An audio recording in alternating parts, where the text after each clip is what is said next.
Assalamualaikum warahmatullahi wabarakatuh.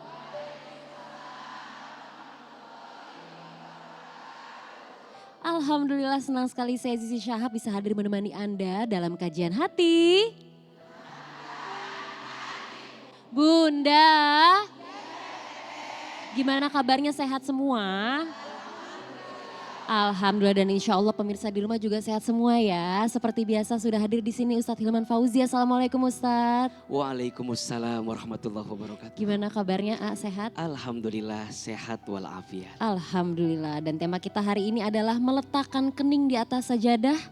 Tiada lain yang pantas kusembah. Masya Allah, seperti biasa kita akan mendengarkan tausiah dari AA, akan muhasabah dan juga doa bersama. Langsung saja kita memberikan kesempatan untuk AA memberikan kajian untuk kita semua. Silakan AA.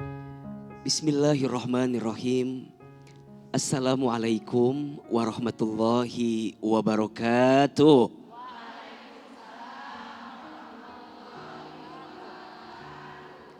Bunda, kita ini adalah hamba yang setiap hamba punya Tuhannya. Dan setiap hamba diperintahkan untuk mengabdi kepada Tuhannya. Hamba diciptakan untuk menghadirkan ibadah terbaik di hadapan Allah Subhanahu wa taala. Allah Subhanahu wa taala berfirman, A'udzubillahi minasyaitonirrajim. Wa ma khalaqtul jinna wal insa illa liya'budun. Dan tidaklah aku ciptakan jin dan manusia kecuali mereka untuk mengabdi, beribadah kepada aku. Di antara ibadah yang harus menjadi fondasi utama ibadah kita adalah sholat. As-sholatu imaduddin. Sholat itu adalah tiangnya agama. Faman aqamaha faqad aqamaddin. Waman tarakaha faqad hadamaddin.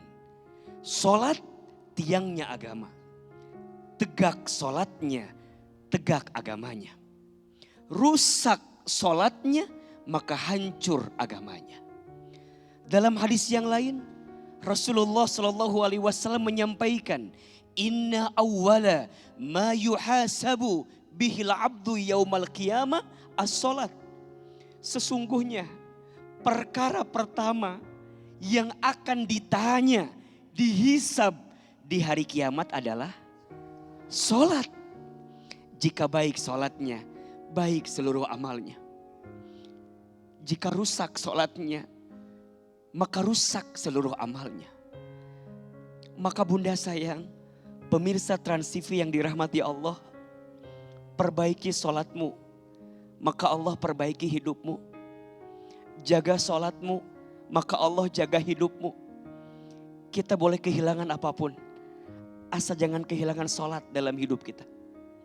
Kenapa? Karena sesungguhnya hidup ini hanyalah pertemuan antara azan dengan sholat. Waktu lahir diazankan, waktu mati disolatkan. Betul? Maka beruntunglah orang yang bisa menjaga sholat. Kenapa? Sholat sumber ketenangan, sholat sumber kebahagiaan, sholat sumber jalan keluar. Maka mohon maaf, kalau ada yang bertanya, AA, kenapa hidup kita berantakan? Mohon maaf, ternyata berantakannya hidupmu disebabkan berantakannya sholatmu. Percuma kita hidup kalau tidak sholat. Sholat, kita menunduk kepada Allah. Sholat, kita bersujud kepada Allah.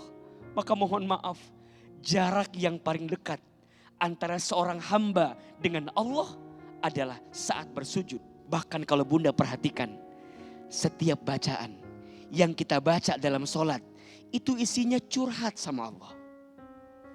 Misal, kalau kita baca Fatihah, perhatikan, isinya curhat sama Allah. Bismillahirrahmanirrahim. Dengan menyebut namamu ya Allah, yang maha pengasih lagi maha penyayang. Alhamdulillahi Rabbil Alamin. Segala puji bagimu ya Allah, Tuhan semesta alam.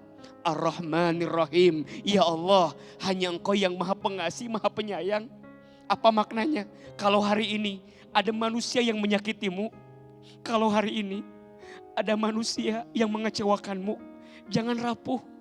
Karena ada Allah yang mencintaimu. Betul? Maliki yaumiddin. Ya Allah, Engkau Raja. Engkau yang punya kekuasaan segalanya. Jadi mohon maaf, jangan kecil oleh manusia. Jangan kecil dengan dunia. Dikayakan belum tentu dimuliakan. Dimiskinkan belum tentu dihinakan. Kita ini semua sama. Ciptaan siapa? Allah. Kemudian kita minta iyyaka na'budu wa iyyaka nasta'in. Ya Allah, hanya kepadamulah aku menyembah. Dan hanya kepadamulah aku minta pertolongan. Kata Allah, hambaku apa yang kamu minta? Kita bilang sama Allah, ihdinas siratal mustaqim ya Allah. Tunjukkan kami jalan yang lurus. Jalan yang bisa bikin hati tenang. Jalan yang baik. Jalan yang bikin hamba kuat ya Allah.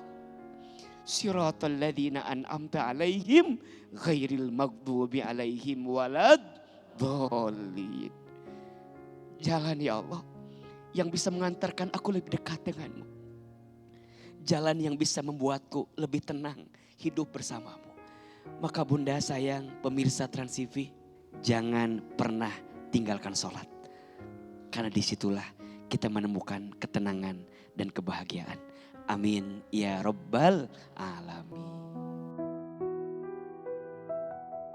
Kajian hati.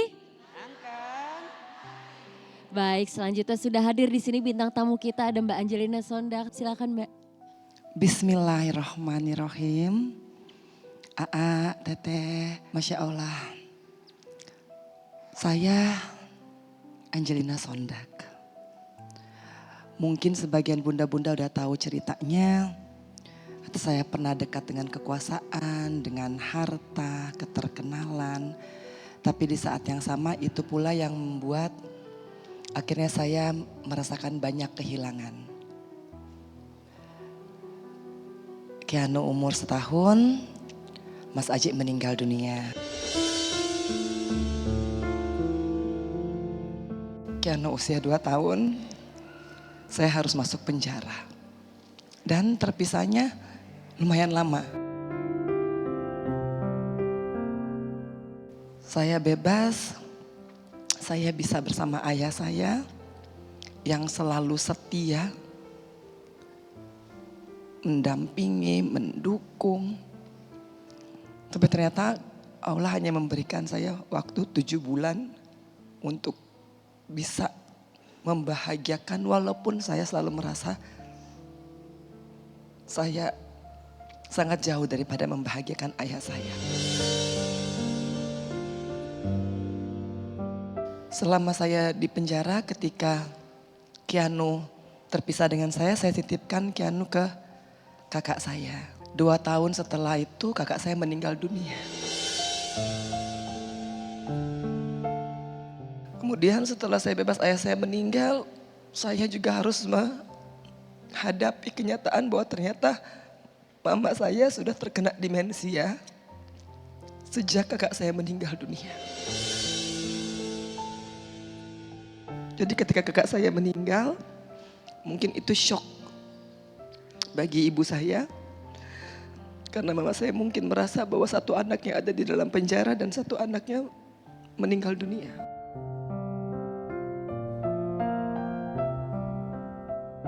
Sampai di sini Tat, saya itu selalu merasa punya dosa besar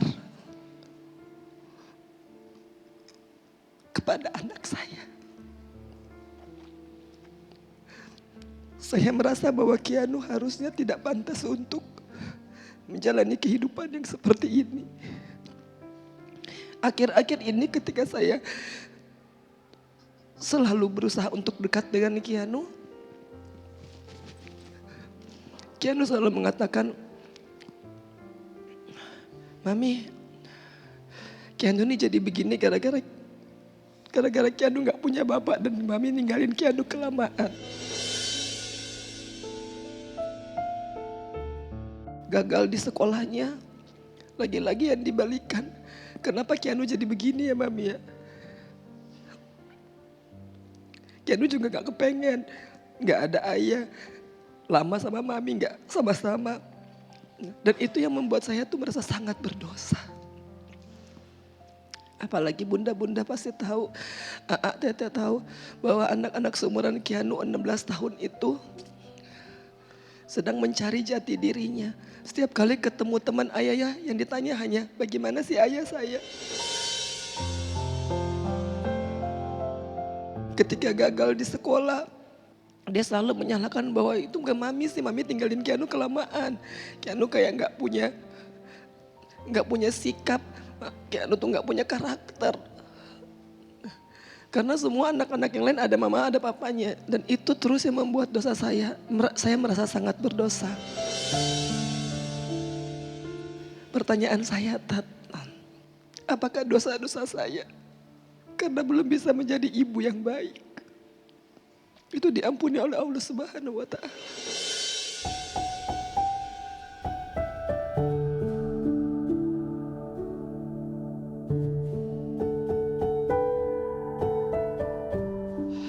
Bunda, Rasulullah Shallallahu Alaihi Wasallam bersabda, Inna idhomal jazai ma'a idhomil balai. Sesungguhnya besarnya pahala itu tergantung beratnya ujian. Sesungguhnya besarnya pahala itu tergantung beratnya pengorbanan. Makin berat ujiannya, makin besar pahalanya. Mbak Enji mengajarkan kita untuk menerima semua yang sudah terjadi. Betul? Tidak mudah melewati ujian seperti beliau. Tapi percayalah, la yukallifullahu nafsan illa wus'aha. Allah tak akan mungkin meletakkan satu beban di pundakmu melebihi batas kemampuanmu. Jadi kalau bunda bertanya, mungkin Mbak Enji juga bertanya, kenapa ujianku seberat ini? Maka yakinkan di hati, karena Allah tahu kamu sekuat itu. Allah menitipkan beban itu dalam hidupmu karena Allah tahu kamu bisa melewatinya dengan baik. Sekarang Mbak Enji kadang masih sering gelisah, karena waktu dulu saya belum bisa jadi ibu yang baik. Saya tidak hadir bersama dengan anak saya dalam proses pertumbuhannya. Cara mengobati semua yang sudah terjadi itu adalah isi kebaikan di waktu yang akan datang. Wa'atbi'is sayyi'ata bil hasanati tamhuha. Kata Nabi, dan ikutkanlah keburukan dengan kebaikan. Niscaya kebaikanmu saat ini bisa menutupi keburukanmu di masa lalu. Mbak Enji gak bisa mengulang yang sudah terjadi, betul? Yang bisa Mbak Enji lakukan ke depan adalah isi hari-hari ke depan dengan kebaikan. Kalau mungkin kemarin Mbak Enji belum bisa hadir untuk Kianu karena satu hal dan kondisi yang tidak bisa dihadirkan, maka sekarang ke depan dampingi Kianu dengan kebaikan. Hadirkan kebaikan dengan anak di saat-saat sekarang. Boleh menyesal, tapi jangan berlebihan. Bukankah di antara penyesalan yang sangat dicintai Allah adalah penyesalan atas satu dosa dan kemudian kita bertobat dan memperbaiki diri. Dan ingat, Allah itu Al-Afu. Ingat ya, ada 4 asmaul husna yang membuat bunda harus yakin kalau Allah itu sangat baik dan maha baik terhadap kita yang banyak dosa. 4 asma. 1 Allah Al-Ghaffar, 2 Allah Al-Ghafur, 3 Allah At-Tawwab, 4 Allah Al-Afu. Apa maknanya AA? Allah Al-Ghaffar Al-Ghaffar pakai tasdid. Maknanya Allah yang tidak pernah bosan mengampuni sebanyak apapun dosa kita. Jadi kalau kita punya dosa, banyak dosa, minta ampun, yakin Allah ampuni. Yang kedua, Al-Ghafur. Allah Maha Pengampun sebesar apapun dosa kita. Yang ketiga, At-Tawwab. Allah yang Maha Pemberi dan penerima taubat. Tolong jawab, waktu kita bikin dosa, bisa nggak langsung Allah balas? Waktu kita bikin maksiat, langsung Allah matikan di situ, bisa tidak? Tapi Allah masih kasih kesempatan. Allah masih kasih kesempatan kita hidup lagi.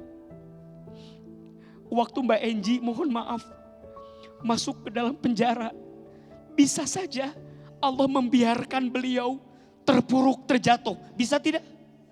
Bisa. Tapi Allah titipkan cahaya di hati beliau. Pelariannya bukan dunia lagi. Pelariannya bukan manusia lagi. Tapi beliau berlari menuju Allah. Nawiru manazilakum bis salati wa qiraatil Quran. Terangilah rumahmu. Maksudnya apa? Terangilah hatimu dengan salat dan bacaan Al-Quran. Fursatut taubah. Allah berikan kesempatan beliau bertaubat. Dan ingat, sebanyak apapun dosa kita, kita bertaubat, Allah ampuni dosa kita. Dan luar biasa, ada yang keempat, Al-Afu. Apa? Allah Maha Pemaaf. Dan Allah tidak suka mengungkit kesalahan hambanya. Kan kalau manusia sekali bikin salah, kita minta maaf, diungkit enggak? Tapi Allah enggak. Kata Allah, hambaku sudah minta maaf. Hambaku sudah minta ampun, cukup. Aku tutup semuanya. Aku maafkan segalanya. Maka sekarang Keanu harus tumbuh dalam kebahagiaan. Mbak Enji memilih jalan yang tepat. Karena rumusnya solehkan diri sebelum solehkan anak. Banyak orang tua pengen punya anak soleh, tapi lupa jadi orang tua yang soleh. Bukankah Quran begitu menyampaikannya? Ya ayyuhalladzina amanu qu anfusakum wa ahlikum naro. Wahai orang beriman, jaga diri kamu sekalian dan keluarga kamu sekalian. Jadi tahapan pertama Mbak Enji, solehkan diri sebelum solehkan anak. Dan hari ini Mbak Enji sudah hadir dengan itu. Baca doa Nabi Ibrahim untuk anaknya. Rabbana hablana min azwajina wa zurriyatina qurrata a'yun waj'alna lil muttaqina imama. Amin ya rabbal alamin. Jadi titik rendah itu adalah ketika memang saya akhirnya harus menemukan bahwa banyak sekali kehilangan dalam diri saya. Buat Keanu tadi Keanu udah dengar ya kajiannya, mudah-mudahan lah ya Keanu jadi anak yang soleh, anak yang benar-benar bisa berbakti kepada orang tua dan menemukan jalan jadi anak yang betul-betul mendapatkan keberkahan, mendapatkan petunjuk dari Allah Subhanahu wa taala. Alhamdulillah, tenang hati, Masya Allah. Artinya mudah-mudahan tidak hanya apa yang Ustadz katakan, tetapi yang terpenting adalah doa Ustadz agar supaya Keanu menjadi anak yang soleh. Itu yang terpenting, dan doa dari jamaah agar supaya saya senantiasa istiqomah dan meninggalnya husnul khotimah.